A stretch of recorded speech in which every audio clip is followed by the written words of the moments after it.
హాస్పిటల్కి వచ్చి విద్యా వైద్యం, మీకు వైద్యం, మీ పిల్లలకి విద్య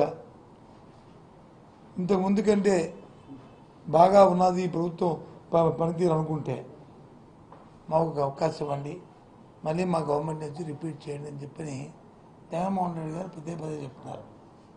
ఆశీర్వదించమని ఆయన పదే చెప్తున్నారు. మేము కూడా అదే చెప్తున్నాం.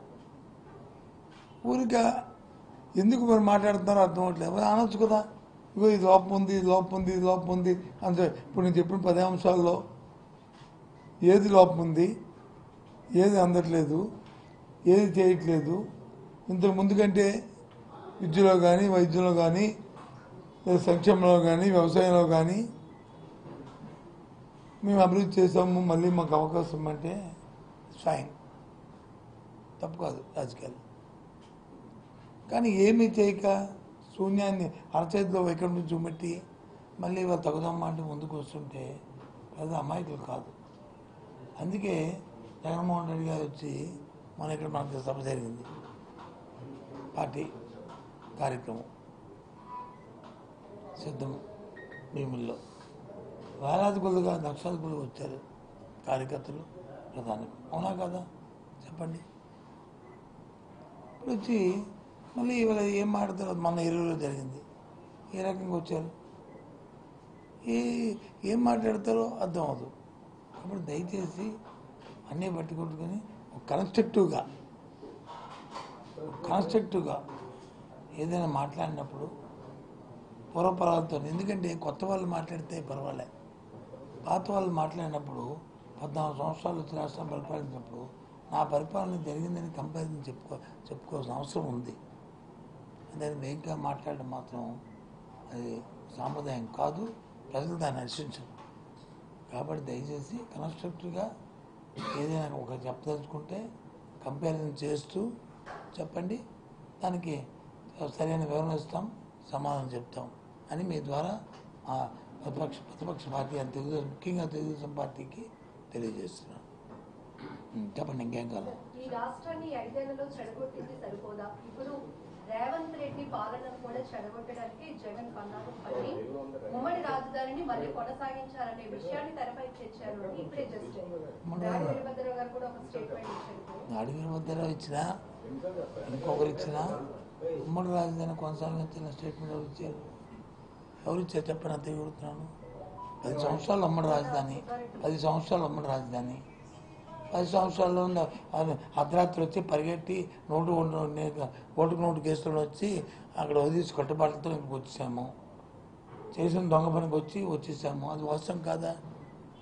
అది దానికి మళ్ళీ సుబ్బారెడ్డి గారు ఏం చెప్పారో, ఆయన ఏమన్నారో ఒకసారి పరిశీలించుకుంటే తెలుస్తుంది. అంతేగాని అందులో పుల్ స్టాపుల్ని కామాలు తీసి ఎక్కడో మాటను పట్టుకుని దాన్ని వచ్చి అటు ఒక 10 వాక్యం ఇటు 10 వాక్యం చేర్చుకుంటారంటే ఎలాగవుతుంది?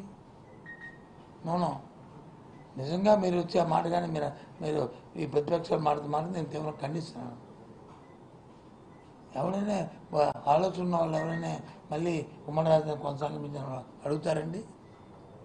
అంత సుబ్బారెడ్డి గారు కానీ మాకు కానీ అంత ఆలోచన లేదండి. ఇవాళ కొత్తగా రాజకీయాలకు వచ్చాము మేము ఆడడానికి. చెప్పండి చెప్పండి.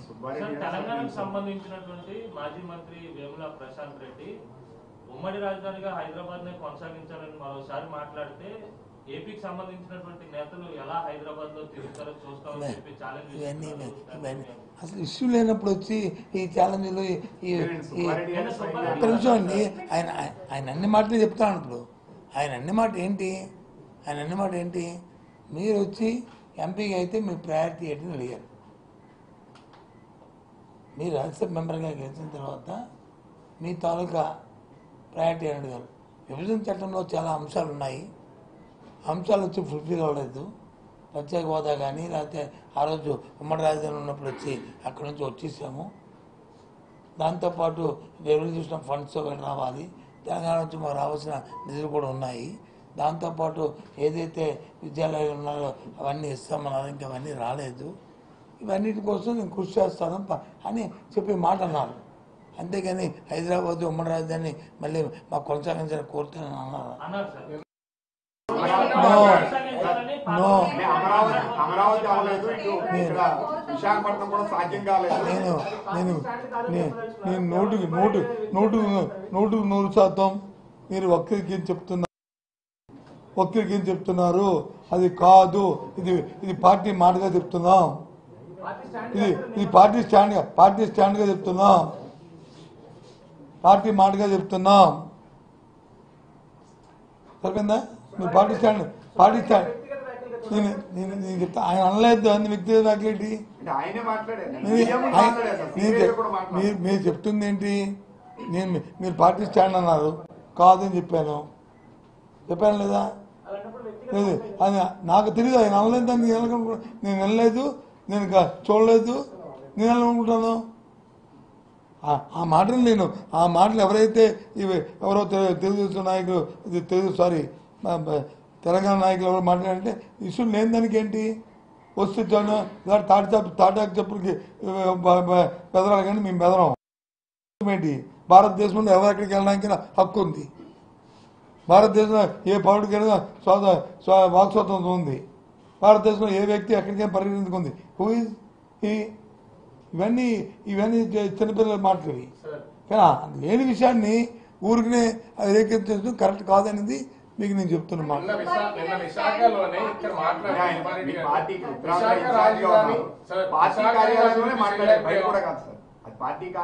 పార్టీ ఎక్కడ మాట్లాడేదండి? ఆయన ప్రెస్ మీట్ లోను సెక్రటరియట్లో మాట్లాడారా? ఏమని? నాకైతే ఉదయం ఆయనతో కూడా మాట్లాడాను. నేను ఆయనతో కూడా మాట్లాడాను. ఇగో నేను ఉదయం ఆయనతో కూడా మాట్లాడాను. ఆయన నేను అన్న మాటని వక్రీకరించా. మళ్ళీ ఆయన వచ్చినప్పుడు అయ్యండి మా పార్టీ